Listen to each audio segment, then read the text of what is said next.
Hi అందరూ ఎలా ఉన్నారు? బాగున్నారా? నేను బాగున్నానండి. ఇవాళ నేను మీ ముందుకి పుదీనా రైస్ చాలా చాలా టేస్టీగా ఉంటుంది. చాలామందికి ఇష్టం. ఎప్పుడు పులావ్స్, బిర్యానీస్, టమాటో రైస్, పులిహారలు ఇలాంటివన్నీ చేసుకుంటాం. రకరకాల రైస్ ఐటమ్స్ చేసుకుంటాం. ఫ్రైడ్ రైస్ అని, అదని ఇలా అలా, వాంగిబాత్ అని, లేదా ఇంకా చెప్పలేం ఎన్నంటే అన్ని చేసేసుకుంటూ ఉంటాం.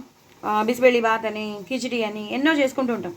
కానీ పుదీనా రైస్ మాత్రం చాలా రేర్గా, చాలా అంటే చాలా రేర్గా చేస్తూ ఉంటారు. సో ఇవాళ మాత్రం నేను పుదీనా రైస్ చేస్తున్నాను. మిక్సీలో నేను పుదీనా వేసేసుకున్నాను. ఒక 2 కట్టలు ఫుల్ 2 కట్టలు పెద్ద పెద్దవి పుదీనా వేసుకున్నాను. అలాగే కొంచెం కొత్తిమీర వేసుకున్నాను. ఇప్పుడు నేను అల్లం ముక్కలు వేసుకుంటానండి. ఇవి అల్లం ఉంది కదా, నేను ఈ అల్లం వేసేస్తాను.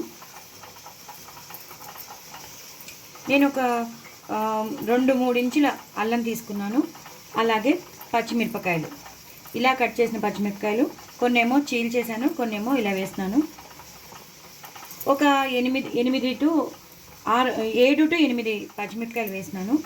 అలాగే వెల్లుల్లిపాయలు వేస్తున్నాను. సో ఇవన్నీ వేసి నేను గ్రైండ్ చేసుకుంటాను అనమాట. వెల్లుల్లిపాయలు ఒక పెద్ద వెల్లుల్లిపాయ వేసేస్తున్నానండి. ఇవన్నీ వేసేసి నేను ఇప్పుడు కొంచెం పసుపు వేసి గ్రైండ్ చేస్తాను. మనం ఉప్పు అనేది తర్వాత వేసుకోవచ్చు. నేను కుక్కర్లో చేస్తాను చూసారా, నేను దీన్ని ఫ్రై చేసి అన్ని కూరలన్నీ ఉడకబెట్టుకుని నేను చేస్తాను కదా, నెక్స్ట్ ప్రొసీజర్లో చూపిస్తాం. ఫస్ట్ అయితే పుదీనా, కొత్తిమీర, పచ్చిమిరపకాయలు, ఎల్లుల్లిపాయలు, పసుపు ఇవి వేసేసి నేను గ్రైండ్ చేసేస్తానండి. సో గ్రైండ్ చేసేసాక ఇది ఒక పేస్ట్గా తయారైపోతుంది. ఇది అయిపోయాక నేను మళ్ళీ మీకు చూపిస్తాను. నేను ఇలాగా కూరలు తరిగి పెట్టేసుకున్నాను. టమాటోస్ తరిగి పెట్టుకున్నాను, పెద్ద పెద్దవి 2. అలాగే ఉల్లిపాయలు, అలాగే బంగాళదుంపలు, అలాగే నానబెట్టుకున్న నేను డ్రై పీస్ దొరుకుతాయండి ప్రతి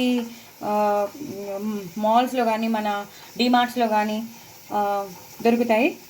సో అందులో మాత్రం మనం తెప్పించేసుకోవచ్చు. ఇలా డిమార్ట్లో దొరుకుతాయండి. ఇవి డ్రైగా ఉంటాయి. ఇవి రాత్రిపూట మనకి ఎప్పుడైనా కావాలన్నప్పుడు రాత్రిపూట నానబెట్టుకోవాలన్నమాట. సో ఇవన్నీ చేసేసి పెట్టుకున్నాను.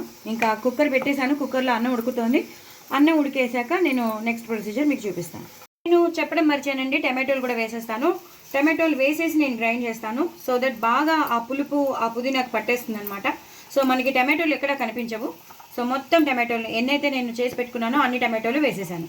సో మిగిలేవి ఓన్లీ ఉల్లిపాయలు, బంగాళదుంపలు, ఈ గ్రీన్ పీస్ అనేవి మిగులుతాయి. పచ్చిమిరపకాయలు కొన్ని చీల్చి పెట్టుకున్నాను చూసారా, అవి మిగులుతాయి. తర్వాత లాస్ట్ మనం వేసేవన్నీ యాడింగ్స్ మనం వేసేయచ్చు. ఇది మాత్రం పేస్ట్ మాట. సో కొత్తిమీర, పుదీనా, పచ్చిమిరపకాయలు, వెల్లుల్లిపాయలు ఇవన్నీ అనమాట. సో మీకు ఇందాక నేను చెప్పేశాను కాబట్టి దీన్ని పేస్ట్ చేసి పెట్టుకుందాం. సో ప్రొసీజర్ స్టార్ట్ చేసేసినానండి. తగినంత నూనె వేసుకున్నాను. ఇప్పుడు 2 స్పూన్ల నెయ్యి కూడా వేసుకుంటున్నాను. వేసుకుంటే బాగుంటుంది. సేమ్ మనం పులావ్లోకి ఎలా చేసుకుంటామో అలాగా. ఇప్పుడు నేను జీరా వేసుకుంటానండి, జీలకర్ర, అలాగే 2 బిర్యానీ ఆకులు, అలాగే లవంగం, దాల్చిన చెక్క, ఇలాచి. అంతే, ఇంకేం వేయనండి. పువ్వులు అవేం వేయకూడదు, జస్ట్ ఇవే వేయాలి. ఇవి వేసేసి ఇలా కలపాలి.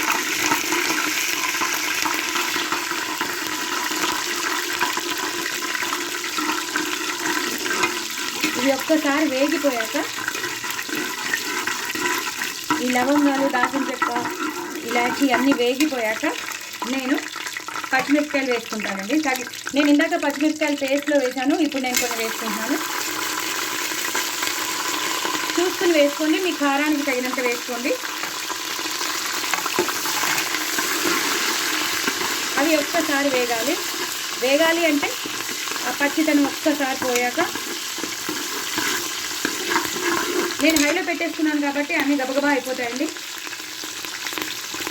సో ఇప్పుడు నేను ఉల్లిపాయలు వేసేస్తున్నాను. సో ఉల్లిపాయలు వేసాక ఇంకా పేలడం అనేది ఉండదు. సో ఇప్పుడు హ్యాపీగా చేసేసుకోవచ్చు.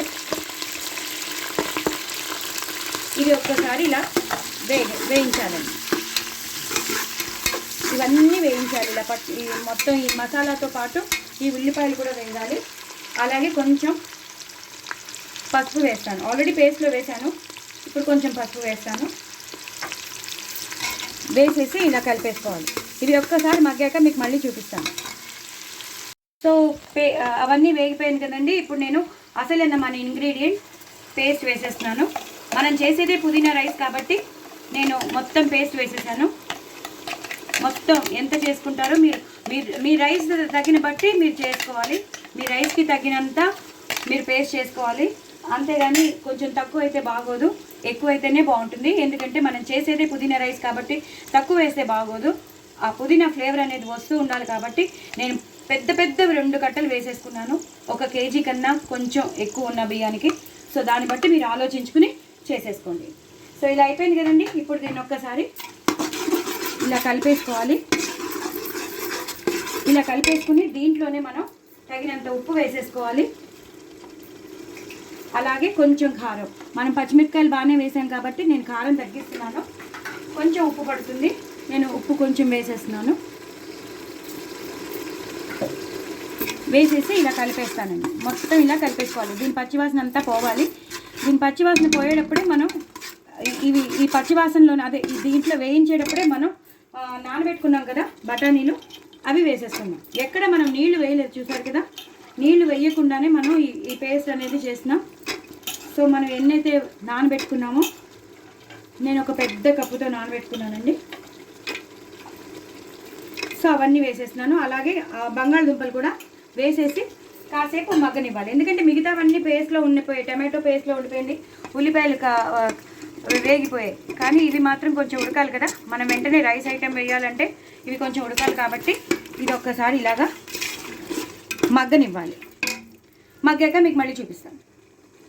చూసారు కదండి, మనం వేసిన ఆలుగడ్డ అలాగే బఠానీలు అన్నీ బాగా మగ్గిపోయాయి. నేను కట్ చేసి చూశాను. సో బాగా మగ్గిపోయాయి. ఇప్పుడు నేను కొంచెం గరం మసాలా వేసినాను. గరం మసాలా ఎందుకు వేసినా అంటే మనం అన్నీ వేసాం, లవంగం, దాల్చిన చెక్క, ఇలాచి అన్నీ వేసాం. అలాగే పుదీనా పేస్ట్ వేసాం, అల్లం వెల్లుల్లి పేస్ట్, అందులో అన్నీ ఉన్నాయి. బట్ గరం మసాలా వేస్తే మనకు ఆ ఫ్లేవర్ అనేది కొంచెం చాలా బాగుంటుంది అనమాట. ఒక స్పెషల్ రైస్ ఐటెం తింటున్నట్టు ఉంటుంది. ఇప్పుడు ఇంకేం లేదండి, అంత మొత్తం దాని పచ్చివాసన అంతా పోయి బాగా అయిపోయింది. ఇప్పుడు నేను రైస్ వేసేసుకుంటాను. నేను ఇలాగ పొడిగా వండుకున్న వేడి అన్నాన్ని చల్లారి పెట్టుకుని వేసేస్తున్నాను.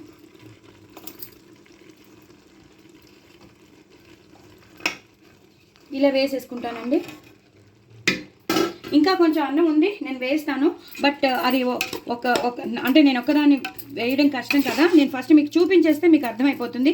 ఇంకా అన్నం పడుతుంది కదా, సో డార్క్గా ఉంది, ఇంకా అన్నం పడుతుంది. లోపలంతా పేస్ట్ ఉంది, నేను ఇంకా అన్నం వేస్తాను కాబట్టి లాస్ట్లో మీరు మాత్రం ఈ పుదీనా వేసేసి అలాగే కొంచెం కొత్తిమీర వేసేసి ఇలాగా కలిపేసుకోవాలన్నమాట.